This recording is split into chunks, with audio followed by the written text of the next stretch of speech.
Hello and welcome to the Q podcast, where we talk about everything there is music. I am Brian. And I am Jake.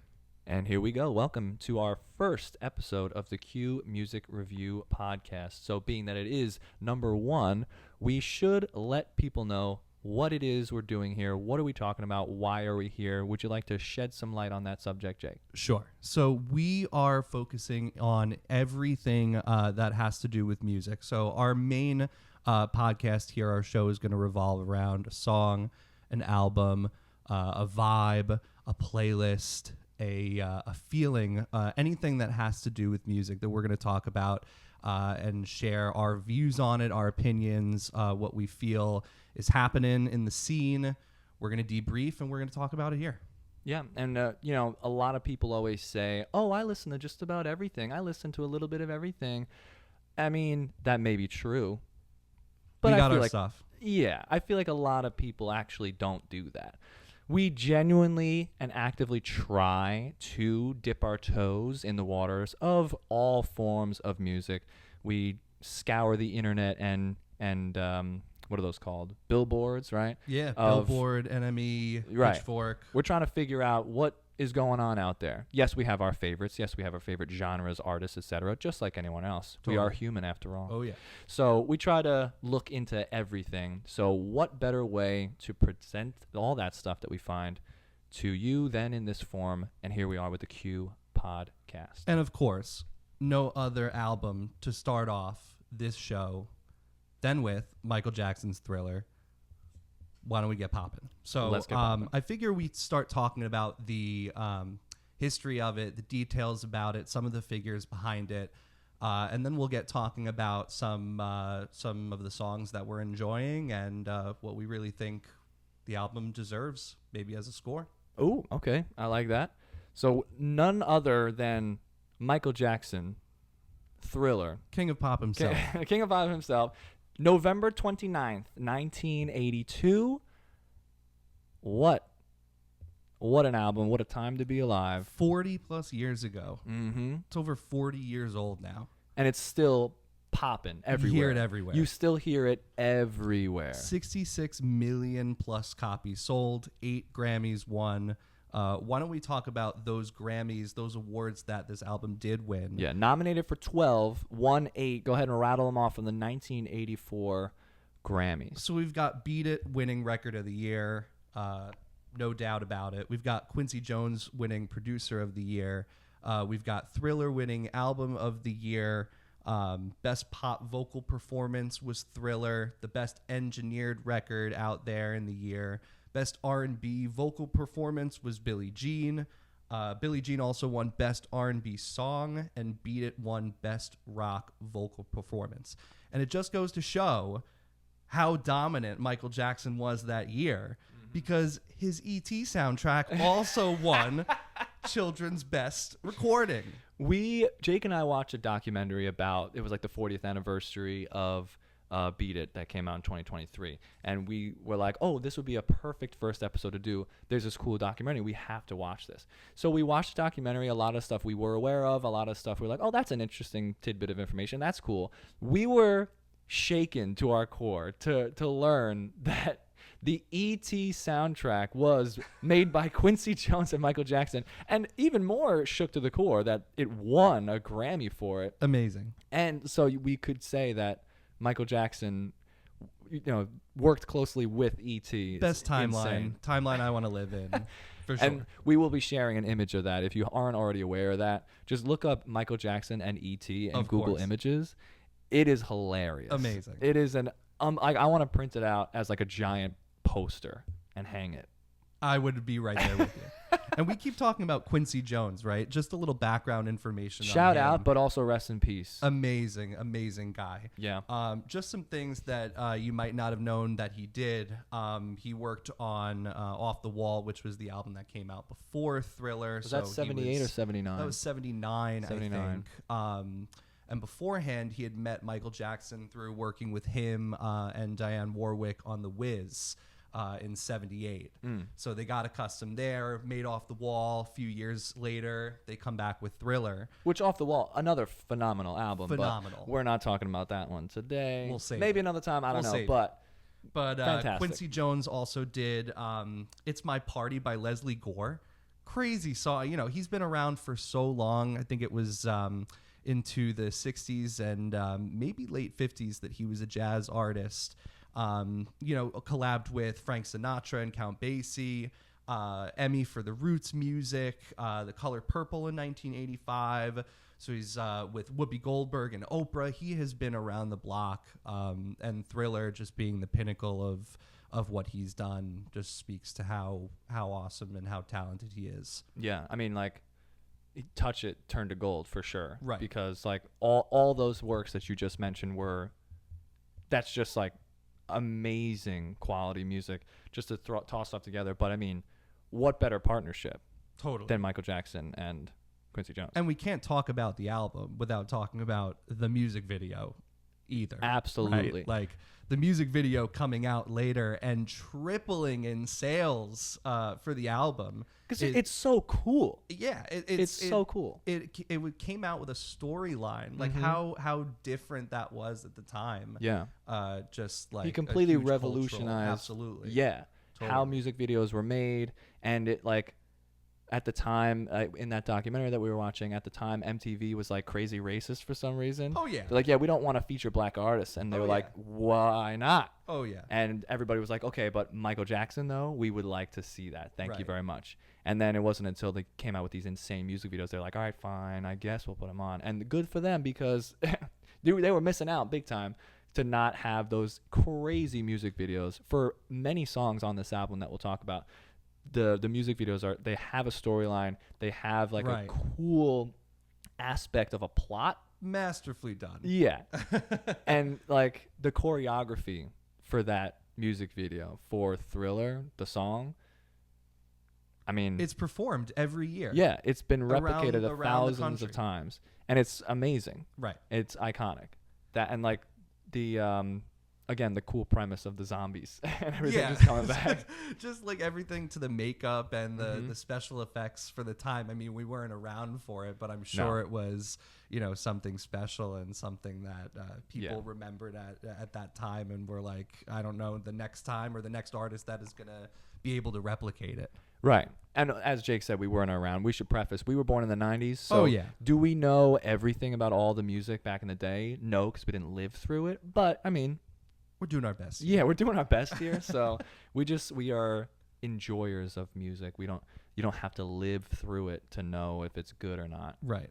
So why don't we move into our first little segment here that we're going to do. We're going to challenge each other with 2 true or false questions about this album and test our knowledge and see if we can crack each other's true or false. Why don't you start off? All right. Oh, you hear that noise? That means it's time to play. Let's get it. Let's do the Thriller trivia. Okay, my first question. Sure. Jake, I'm curious if you know. True or false? Perfect segue. We were just talking about this. The music video for Thriller was the most expensive at the time, costing $2 million to produce. Is that a true or false statement? That's a really good question. And I feel like you're not trying to get me with the expensive part. I feel like you might be trying to get me with the dollar sign. Okay. And I think if I remember correctly, and my gut is telling me that this type of video would have cost more than that. Interesting. So I'm going to say false. Okay. Well, I'll give you the point in that it is false, but you got it correct for the wrong reasons. Oh, no. So it is true that it was the most expensive at the time. Okay. But think about the time, 1982. Right. It didn't cost $2 million. $2 million in 1982 is an insane amount of money right now. Like, an insane amount of money. It costs, which is still a lot of money, but in 1982, crazy $500,000. Wow. Yes. So, because right now we're like, wow, a $500K music video, that's nothing. That's nothing. No, but honestly, Wow. let's look up the inflation calculator. I look at this website all the time. Inflation calculator. Perfect. Let's put in the He's going back to 1982, folks. 1982. Then, okay, so $1 in 1982 was $3.27 for the spending power for 2024. Wow. So let's go ahead and put in 500,000. Wait. Wait a minute. Okay. He can't do the conversion. No, I got I got it. It's a 227.1 inflation percent increase. Right. And that music video today would cost a little over $1.6 million. So crazy expensive, but Right. for the time, which again, part of that statement was true, but not as much as you might have thought. Tell me honestly, how many times have you seen that video? Well, I'll tell you what. I've seen that music video many times. However, I think I've watched a different version of it many more times. What do you mean? In the early 2000s, when I was a young lad, I liked Legos quite a bit. You know this. Of course. Oh, by the way, just a little bit about Jake and I have been friends for over a decade. Oh, totally. And we've been listening to music and playing music together throughout that entire existence. Really So, good detail to know. yes, of course. Anyway, yeah, as you know, I like to play with Legos a lot. Great time. They're amazing. I also loved to watch the Lego stop motion films. Sure. Very entertaining. See where this is going. I'm sure I think it's still on there, but on YouTube, there was a frame by frame reconstruction of the Thriller music video in Lego. And it was amazing. Like, they had the Lego pieces doing the entire choreographed dance. I don't know how I didn't see this before this. I'll show it to recording. you later because it's absolutely fantastic. I'm so ready. It had like the whole stop motion film of him turning into the werewolf werecat thing, and then him walking through the streets with the woman and like it's close to me, and then and then the whole dance when he turns into the zombie. Incredible. Sick. All of that in Lego. I watched that probably more as a child, more times than the actual music video. Guaranteed. That's but sick. Yeah. Have you seen it many times as well? For sure. And in talking to a coworker for talking about filming this episode, she recommended that I watch the Sing, like Disney Sing or Pixar movie. I think Sing, it's DreamWorks. or DreamWorks. Yeah, Shout out DreamWorks. They do like a version of the Thriller, so it's literally everywhere. Yes, right. It's everywhere. You cannot go a Halloween season Never without seeing it. And young and old, they all know the song. They all know the sensation of that song and dance. Like, no matter who you are, you know that song. Right. You know this album. What's your question, sir? So why don't I throw my first question at you? Let me hear I'll it. stick with the music video theme. Perfect. All right. So here's my first one. True or false? Okay.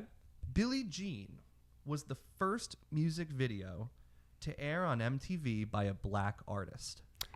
Now, I'm cheating a little bit because I remember that from the documentary. That is true. That is true. Yes. You beat me. Wait, I got the first one right though, right? Yeah, I So mean, we're I guess you got We're it right. I guess you got it right. You got it right for the wrong reasons, as I said. Right. But you still, And if by this the was a way- multiple choice test and you bubbled in F, you would have got it correct. That's So right. whatever. Multiple choice. And by the way, Billie Jean music video, Mm-hmm. incredible.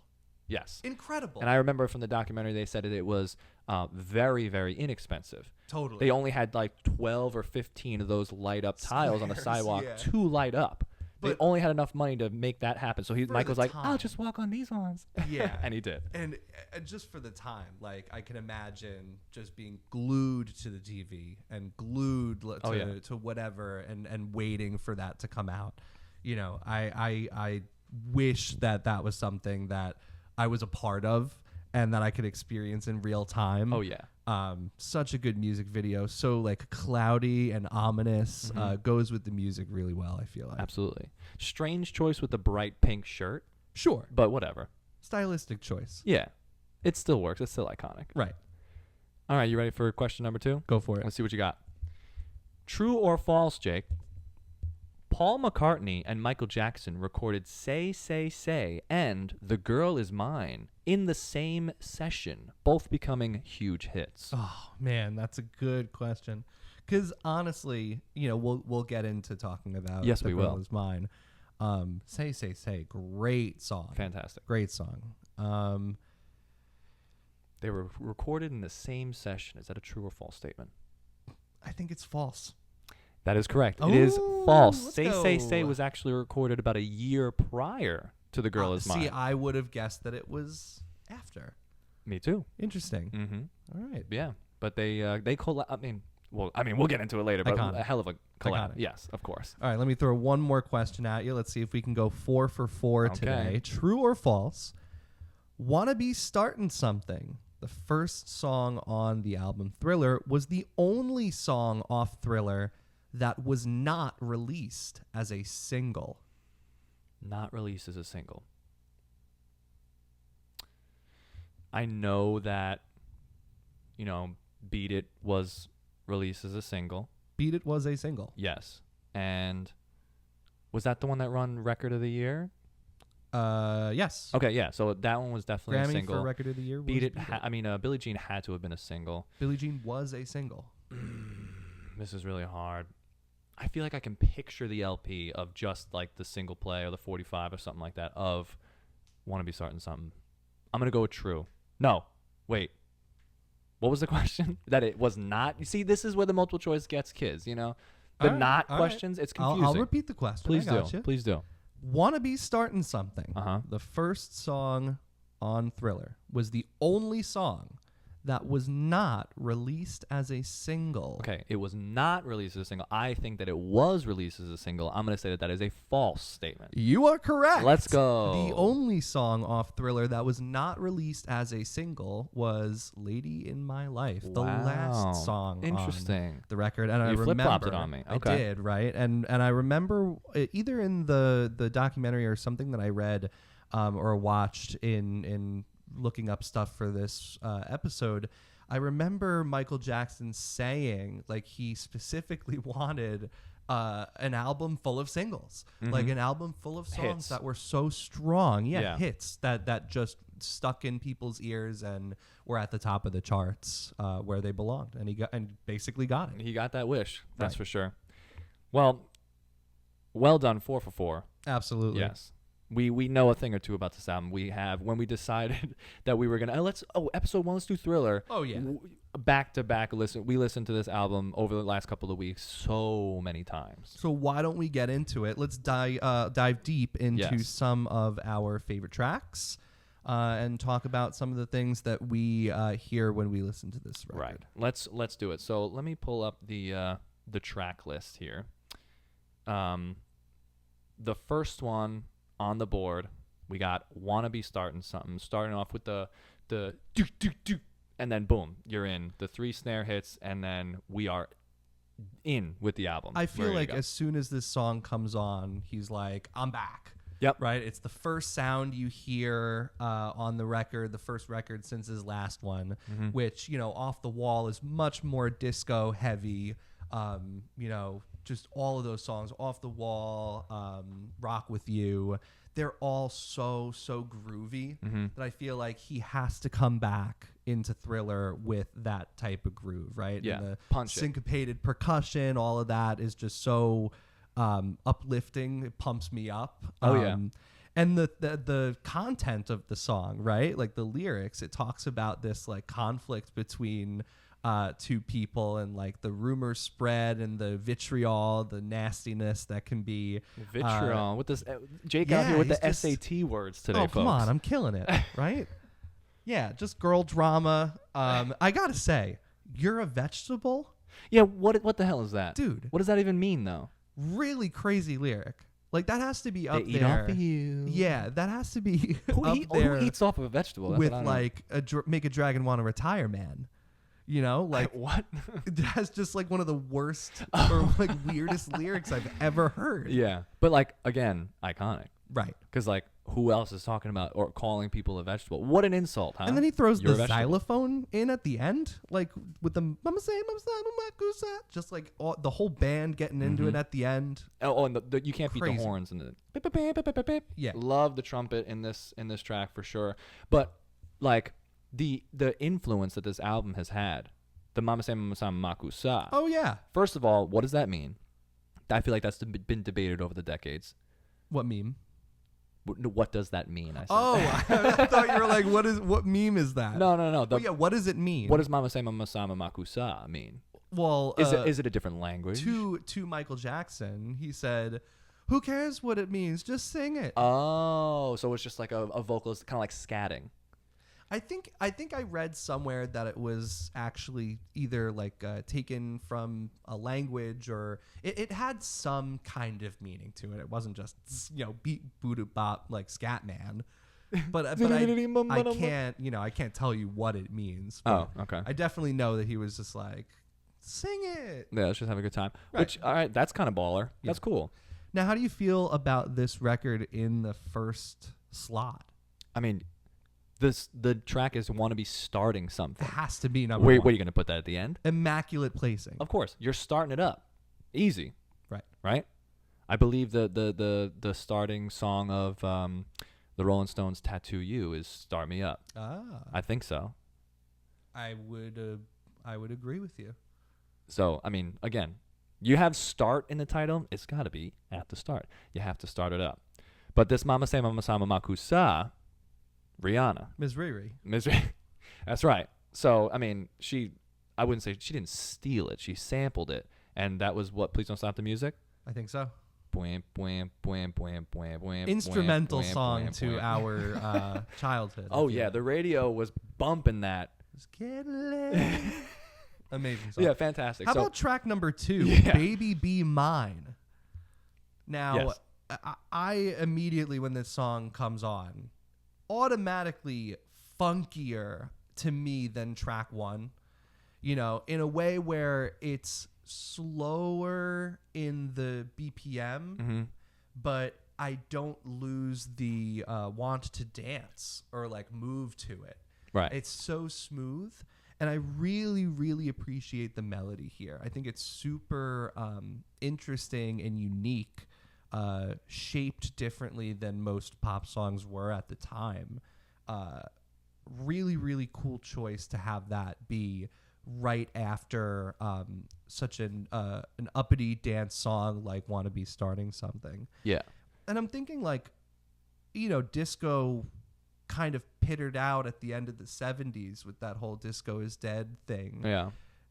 And then he comes back 2 years later in 82 and has like song after song that's like funk and disco. And it's the most popular music out there, right? I just don't get that. I can't sit still. You thrill me. Right. Baby Be Mine. What do you think about it? I agree wholeheartedly. The groove of this one, and again, a cool drum intro. Oh, yeah. If that doesn't make sense to you, you gotta listen to I think that was pretty spot on. Amazing. Yeah. Amazing interpretation. Thank you. Yeah. Like, we're gonna talk about each track at least a little bit, but like, this whole album is just heat Yeah. after heat, Banger after banger. 100%. And Now- like with track 3. Yeah, now we're getting into what might be the most controversial conversation we have here. Okay. Brian, Controversial in what way? Go ahead and start it off for me. Let me fill the listeners in here Okay. about you and Paul McCartney. Right? Brian loves Paul McCartney. Ever since I've known him, he was a big Beatles fan, big Paul McCartney guy, right? That is true. Huge Paul McCartney. I love Paul McCartney. I love Wings. Huge Paul McCartney guy, right? Uh-huh. Now, I believe wholeheartedly that this is a good song, Yes. right? Okay. Let's get that out. Where are of we the- going with this? Let's get that out in the air. But what I do want to say is, I pose the question, does this song belong on this album? What? Defend it for me. What do you mean? Defend it for me. Because I don't think it does. Where- I think it You think it should just be a single? I think it should have or- been a single, and I think this should have been possibly on either like a deluxe or not. I don't know, Well, man. okay. I hate to say it. You know what, Jake? This song, it is good. It's not the best out of all these. I will Okay, say. I will okay. say. If I had to order these, it would not be towards the top. I I'll be agree. honest. But think about it in terms of entertainment. Sure. Name a bigger star than Paul McCartney. Paul McCartney. In the music world, Paul McCartney's tremendous. Yeah. 1982, he's still putting out solo stuff. And to think that that's like right after John died too. 2 years, yeah. Yeah, that's crazy. Yeah. Music don't stop. No, I know that. I'm bothered by it in the third slot. I'm bothered by it because But you can't finish up with it, though. No. I know you can't finish up with it. And I think that's my point, is like if I can't finish up with it and it doesn't really vibe or like go with the rest of the music, right? Like I think it might have been included a little bit too on like the strategic side, where it was kind of like we're featuring Paul McCartney, like this is gonna get right. people Like hit. they were very open and honest about wanting to appeal to a large group of people for this record, right? Yeah, like absolutely. That's why we have the musical guests that are on the record that we'll talk about, and if that's the case, then I don't know if putting it on the record is the right move. I mean, I completely understand what you're saying, but I'm going to 100% disagree with that. No, I agree. Damn it. I agree in that, like, yeah, strategic. It was definitely a discussion or a conversation that they had, and that point was mentioned 100%. Sure. But it's just fun. It's just fun going back and forth. Michael Jackson. Is that what you said? Yeah, she said it. You keep dreaming. I don't believe it. That part is so corny. It's crazy. Funny. Crazy. It's so funny though. And but everyone I talk to about that song says the Paul, same thing. I'm a lover, not a fighter. Yeah. It's so lame, but Yeah. so funny. But it's an Gives interesting. me a good laugh though. What I want to know is, yeah, of course. Like, if we think about the story of this song, right? Right. Who is this woman? That's what I want. Like, who is? Imagine who this woman is. That Picking between Michael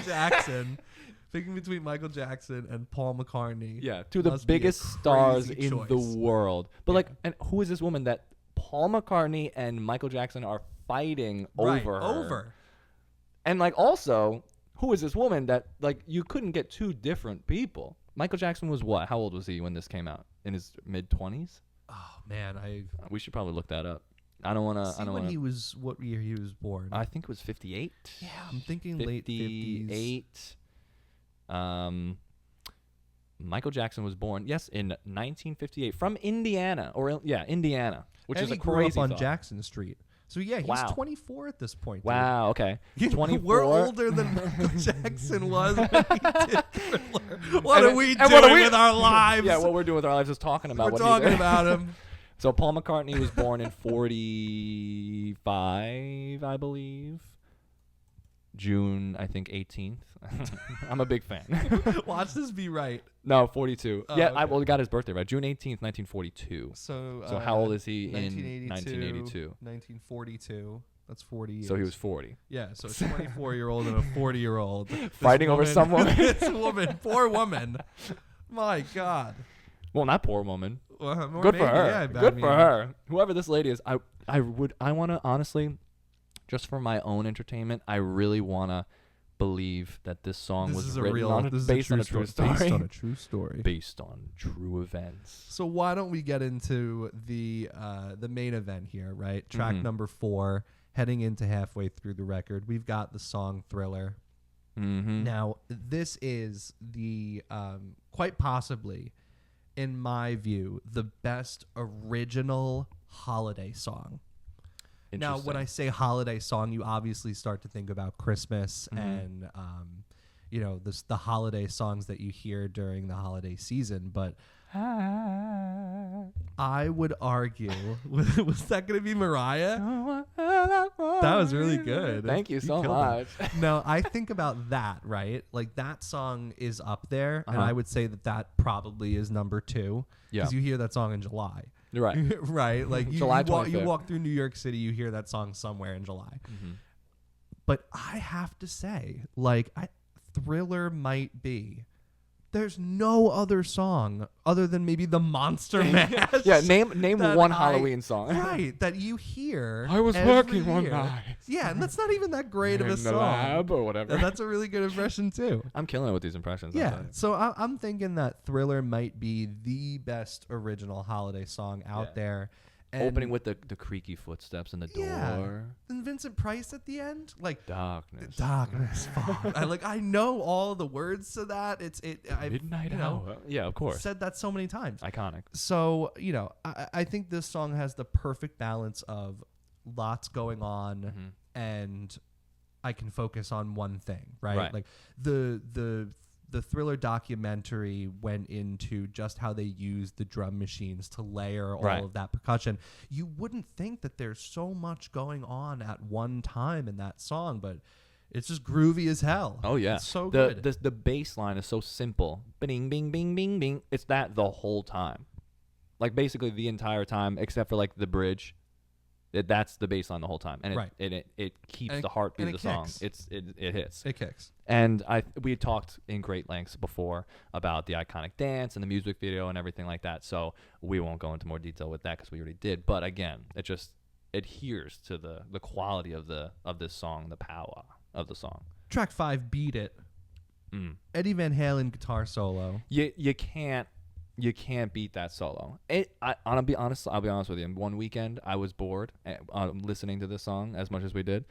I tried to learn how to play it with like a YouTube tutorial. Oh my god! I did not get far. No, I did not get far at all. The Eddie Van Halen. No, you tried to emulate. It's insanely difficult. Yeah. The solo. But you can't beat that you solo. For trying. Yeah, I did not get far. I got to like that. Nice. That's it. Yeah, that took me like a half hour. Yeah, just a great song. I think a really cool detail about this song that I learned was Quincy Jones had been quoted saying that, from his perspective, they needed like a black version of a rock song like My Sharona, which I thought was My Sharona. Yeah, like that. He compared this to My Sharona in conceiving the concept for the song. Oh, right? Like the Beat It song is an appeal to a wider audience. Yeah, I remember in the documentary in the country, right? Right. Like there's still that feeling like you talked about with the MTV being a little racist in the beginning and not showing too many black artists. Right.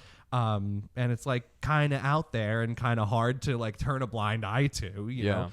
And so in the documentary, they said that like they're like, okay, we need to appeal to like young white men who like are into the rock and roll scene. Part of the reason they got Paul and the same thing Van Halen, here, with Beat It, right? The same. Who are thing. they listening to? Van Halen. Let's get them. Right. And what a great choice. And there are so many cool little synths in the background that if you are listening to this on like a car radio or you're listening to this at a club, you're not hearing it. No. But if you throw on a good pair of headphones and you're like listening to the details, again, there's just like so many little things going on that, just lend a hand to how good the songs are. And that's Quincy Jones for you, baby. Oh, yeah. All those layers, all those cool things. The dance in this music video, once again, another iconic music video dance. Killed it. You can't beat the gang fights. The Beat fake it. gang fight. Yeah, and like the dance with this one, amazing. Like stabbing each yeah, other. there's amazing. The knife fight, great track. Billie Jean. They say she's not my lover. Yeah, kid's not my son. No. Most top streamed, get away from me. Exactly. Top streamed Micheal Jackson song on all platforms, Apple Music, Spotify. Shout out, by the way. Now I have a question for you about this song. Oh boy. Right? And this is a big one, and it might I might not get an answer from you. Okay. Is this the best bass line of all time?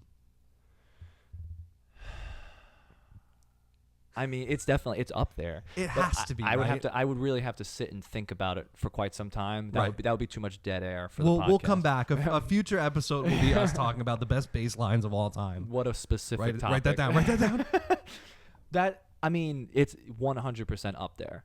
Is it the best of all time? I don't know. I'd have to really think about it, like I said, but 100% in the top 5.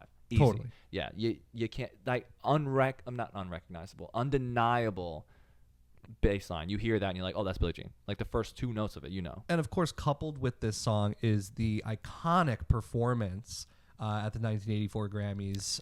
No, it was the 1983 Motown 1983 show. Motown show. Thank Yes, you. the Jacksons did a show, like they did Right. a couple of performances, a couple songs, and then the brothers walked off, and then Michael stayed behind, and he was like, "Hey, I know why you're all here." He didn't actually say that, but then I like doing the new songs too. boom, drums come in for beta. Yeah. Amazing, that bass amazing snare hit performance. back and forth from the intro drums to that. He brings out the glove and the hat. It's Stands over. on his It's toes. over. And this is is mad there. that he falls off his toes prematurely. Yeah. Crazy detail. Great work ethic. And Yeah. I will tell you, this is where he literally broke the world with the moonwalk. Best dance move, I think, that you're going to see. Best original dance move. So cool. So much better than the floss, Oh, yeah. right? Yeah. Like a modern day dance wave. Is the moonwalk a Fortnite emote? It should be. Is it? I don't know. I haven't It played should that in a be. long time. It It should be. I would love to moonwalk on people once I absolutely destroy them. Fortnite? When I'm killing it on Fortnite. Yeah. Human Nature, track 7. Absolutely gorgeous. Smooth as anything. Mm-hmm. Amazing song. And my favorite little thing about this is that Steve Lukather, the guitarist for Toto, is on this. And I believe I was watching another... And you can totally hear that. Oh, yeah. I was either watching a yacht rock documentary or the Thriller documentary. I don't remember where it was from, but it was a full Toto track, I believe. Like the demo. That was in the Thriller documentary. Right, Yeah. right. Written by Micheal Jackson. Just a true great ballad on the album. Yeah. The echoes of the whys. Yeah. Why? So good. And yeah, if you didn't know that Toto was playing that, and then you knew it and then listened to it again, you can totally hear that. Like, oh, that would belong on like the album, like immediately following like Africa or something like that. You've on that got track. like a glockenspiel or a vibraphone in the back. You've got Yep. really, really smooth, like icy cold electric piano. yeah, and like the plucks of the electric guitar, So good. smooth. amazing. PYT. Name a more fun song than that. So this was actually my first favorite off the record way back. When I was a casual listener to this record and would skip the, Baby Be Mines and the How dare Girl you. Is First of all, Mine. how dare you. I would skip those, skip Wanna Be Starting Something, go right to PYT. How dare you? I know, crazy. But I right? mean, if you're gonna Can't skip believe I anything, live like that. that's great. Yeah, I know. What's wrong with you? But the bass and the piano in that song they almost are so like the same amount of syncopated as the drums are in Wanna Be Starting Something. Yeah. Very it's- similar tracks. Yeah, it's so cool how he uses like different instruments in different spaces to keep the sound going. Like he'll have a bass on a 1 and a 3, and then he'll have like the hat at 2 and 4, and so there's no space in between of dead space, Yeah. but not everything is playing at the same exact time. And yet it all fits together like And a puzzle. It drives so many people to dance to it, Yeah. and that's why you hear these songs now, Right. because they're so popular and everybody can get jiggy with it. Oh, absolutely. Right. There's no way there wasn't a club in the 80s when that song came on that not every single woman in the facility ran to the dance floor. Totally. Especially when he says, "Pretty young things, repeat after me, nah, nah, nah." Na, na, na. Yeah, every PYT in I'm the a club. PYT. Good for you. Yeah. But like every single PYT in the building was screaming. When Michael Jackson says "repeat after me," they say "Yes, Michael," as they should. Yes, Michael. Yeah. And finally, the last track on the record, we've got Lady in My Life. Another great ballad Right. to end the a run. fantastic, smooth way to end it. Because again, it's heat after heat. Especially the track before being PYT. You can't sit down and dance to that. I mean, you can't sit down. You have to dance to it. Love the chorus of this song as well. Gorgeous. Super cool. This one is smooth. I'm not sure how I feel about the song as the closure, Really, I like it. but someone's got to be it, right? Like someone's got to take the fall. Someone's got to be the last song. And I think it's a really nice way to end it. out of all of them, this I think makes the most sense. Okay, I was just about to ask you if this one wouldn't be the closer, which one would you put at the end? I don't know if I'd put anything else. I just don't know if I don't know if I'm a fan of, I guess, ending an album on a ballad like that. I guess my personal preference is just to have like a dancey record, and if we're at the end, maybe like a slower song but still kind of upbeat. And but I mean, you can pulse to this one. You may not be shaking your ass. Yeah, there's a sway to it. Yeah, you might not be throwing cake. You can't throw it. You can't throw it back to "Lady in My Life," but you can still but there are 6 other songs you could throw it back to. You're damn right on this damn record. Absolutely. So I guess it begs the question, right? What's your favorite track? Mm-hmm. But what do you think's the best track? Are they the same or are they different? Yes. This leads us to our next segment: best track, fave track. Best track, fave track, yeah. Brought to you by the Q. Because there may be your favorite song, but is it the best song? Is it your favorite for a reason? But let's dive into that. Would you like to go first? What do you want to do? Do you want to do fave, or fave best? Let's do fave best. Okay, let's hear it. All right, I'll hit it with you. My favorite track on this record is 100% Human Nature. Mm-hmm. That's my favorite. I think it's smooth as anything. I really like how it feels like very distinctly different from all of the other songs on the record, and it stands out on its own way. And it doesn't necessarily have to be dancey, right? But it really carries the tune, and it really is great. The best song on this record, though, it might surprise you, but I think the best song on here. No, yeah, imagine the girl is mine. No, I think it's Billie Jean.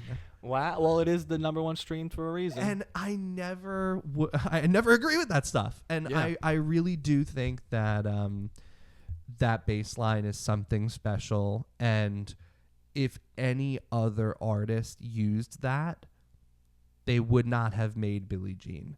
It's just something about the vocal chops and the prowess and like the poise that guy had, that like the mind of like listening to the demo of that song is like listening to the inner workings of him, like just writing down or singing his thoughts, just tossing stuff together. Really inspiring. I think that's the best song on the record for sure. Fantastic choices. Hit Love me. both of those.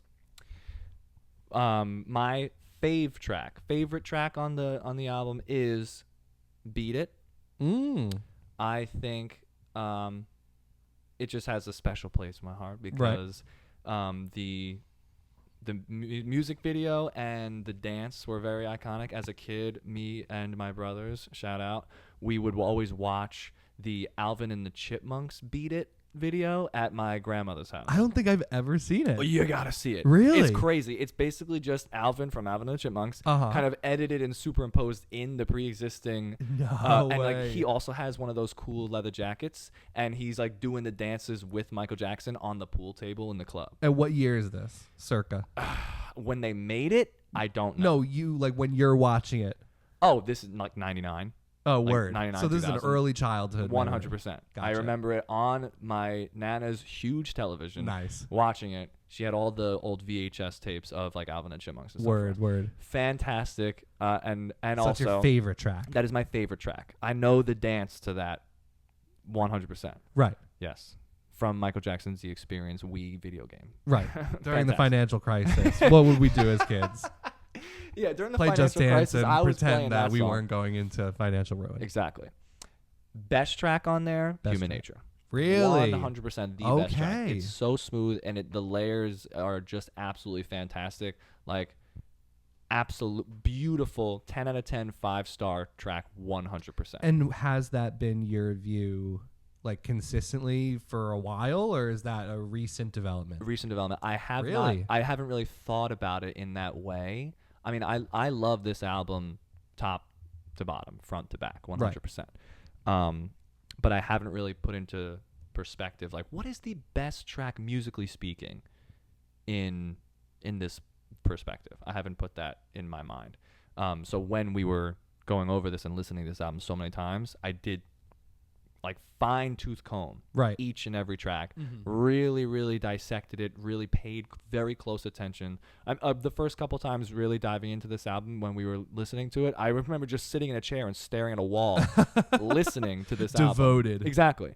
And I remember being like, oh my God, like this song was always amazing and gorgeous, but once you sit there with it. Yeah. Highly recommend this whole album. Just stare at a wall and listen to it. Yeah, you might have heard one of like the big four, right? But even those songs that are kind of in the wings, like not in the spotlight, are just like so good. Like A Girl Is Mine. Your favorite. Yeah, like The Girl Is Mine. Your favorite track.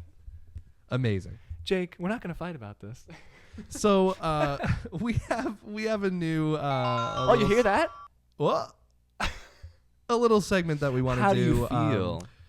We're going to play a game called the Musical Mood Wheel. So we have a wheel up on our screen that has quite a bit of emotions on there, feelings that might be invoked by a certain song.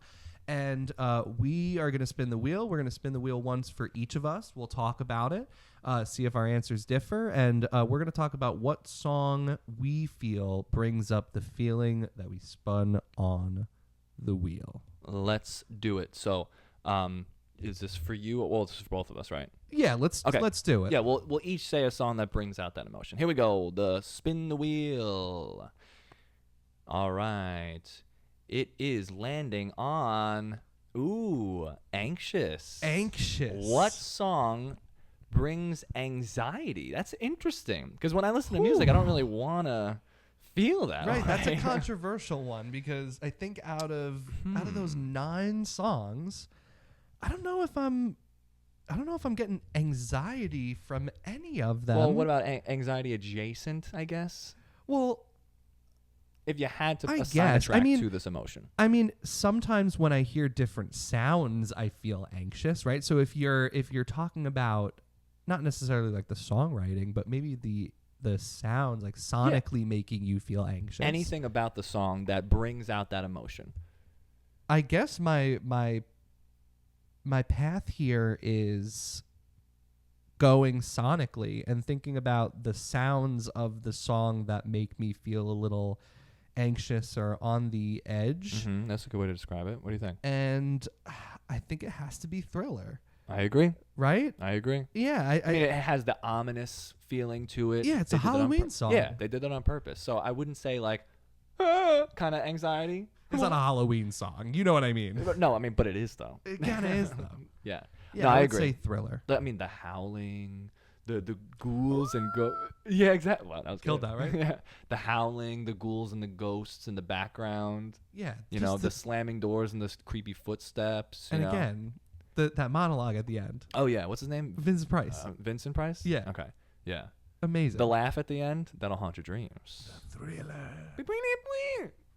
Yeah, so for sure, I can. The laugh is not something I could do. No, nobody can recreate that. Spin the wheel not again. even try. Let's see another emotion. Another emotion. Another emotion for a song off the album Thriller. This time we're landing on amazing Euphoria. Absolutely. Okay, this is. Okay. May I? Please take it away. Euphoria. Euphoria. This is the easiest one. It's Human Nature. You think so? 100%. This one would bring tears to your eye, especially if, as I suggested earlier, you're doing nothing but listening and you're staring at the wall. This song would kill a small Victorian child. What? What? You've never seen that meme before? I'm gonna go back in time and put the headphones on the like cheese balls, like Utz cheese balls would kill a small Victorian child. Yeah, my like first Nerds gummy clusters.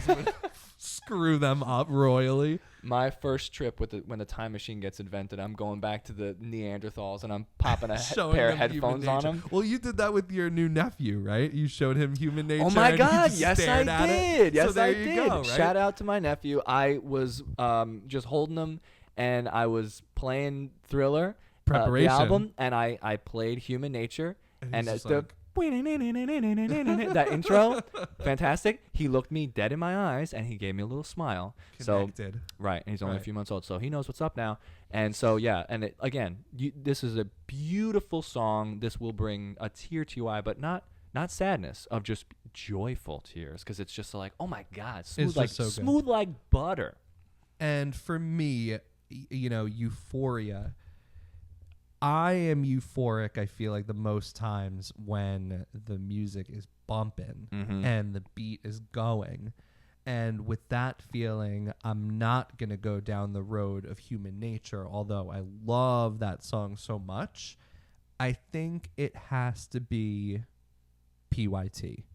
Wow, very good. And I think that, a lot of really nostalgic feelings come up with that song, and just knowing it for a really long time compared to the other ones. And just the bass on that that song is so much crunchier, so much more like 80s sounding than 70s disco sounding, that it's a different type of groove, I feel like, than is on the record. And a groove it is indeed. Well, those feelings are fantastic.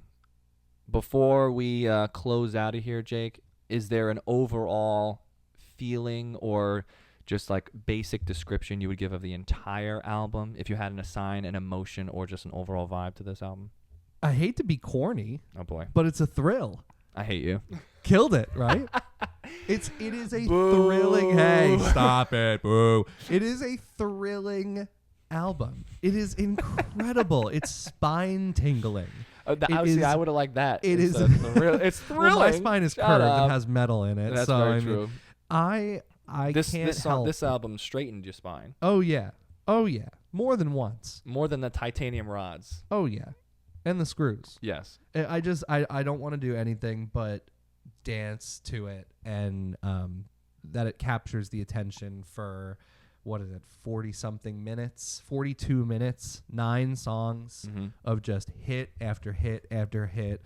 Besides Baby Is Mine, Girl Is Mine. How dare you? Yeah, it's near perfect to me. Near perfect. Near perfect. Wow. Do you have this rated? I do. I gave it a rating a few years ago. And it's funny because I actually bumped it up. Back then, I had it around an 8 out of 10. Okay. Right? And I think it's better than that. I'd give it like a solid 9 out of 10 now if I were scoring it.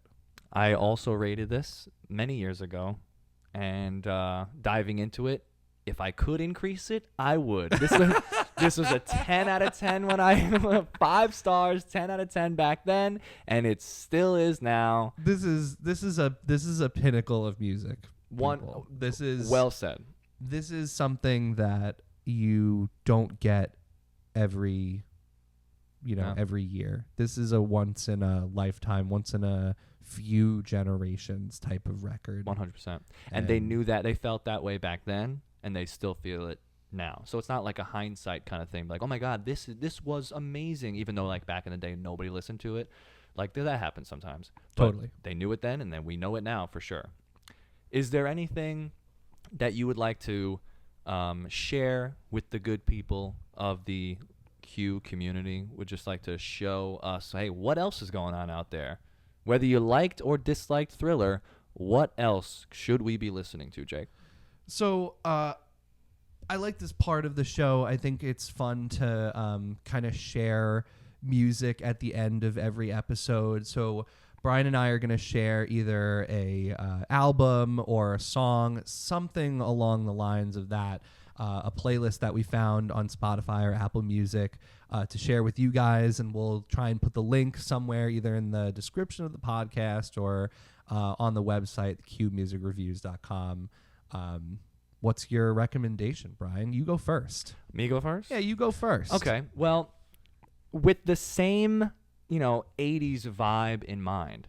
Also, out in 1982, Evelyn Champagne King's Get Loose Amazing album. record. Fantastic album. If you haven't heard it, go ahead and check it out. Another groovy, classic 80s sound vibe. Another one that you can't not dance to. The Evelyn Champagne King's Get Loose. Check it out, folks. Fantastic. Now, is that something that you've been listening to recently, or just you saw it was also in the same year and you thought that's like a good one? I mean, I didn't know it was the same year until right now. Oh, that's awesome. I pulled it up just Amazing. to get like the full title and everything, and like the track list just on my mind, and I saw 1982, and I was like, wow, how about that? Amazing. But yes, I put this on randomly out of nowhere. I was walking in the store, and they were playing this on the speakers. Oh, word. They were playing Love Come Down. Amazing song. The first track.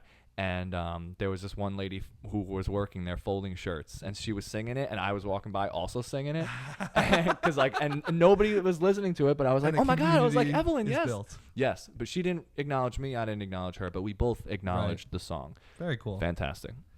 If I were to give a recommendation today, it's a record that I think is really near and dear to both me and Brian. I put this on in my recent trip during the holiday season down to South Carolina, and I think that the beauty of it just coming out right before the artist passes away really kind of lends an almost like bittersweet but eerie, but like you're really close to it kind of feel. Mm-hmm. Donuts by Jay Dilla. Ooh. From 06. Just like a sample-filled, hip-hop, blissful 50 minutes of music from front to back. Yeah. Experimental hip-hop, like a definitely new noise. Just so good. Yeah. New noise, but built from old noise. Right. And I think that's the beauty of it. Didn't Jay Dilla make this and finish it on his deathbed? I believe so. Wild. Crazy. Yeah, rest in peace. That was the great album, great recommendation. I might listen to that right now. I think I'll eat it now. Yeah. Well, thank you everybody for listening to our first episode of The Q. We're gonna get right on to uploading our recommendations and our first episode online on streaming services. And we will get to getting our website up and going so you guys can check out what's going around in the music world and keep it updated for when our next episode is coming out.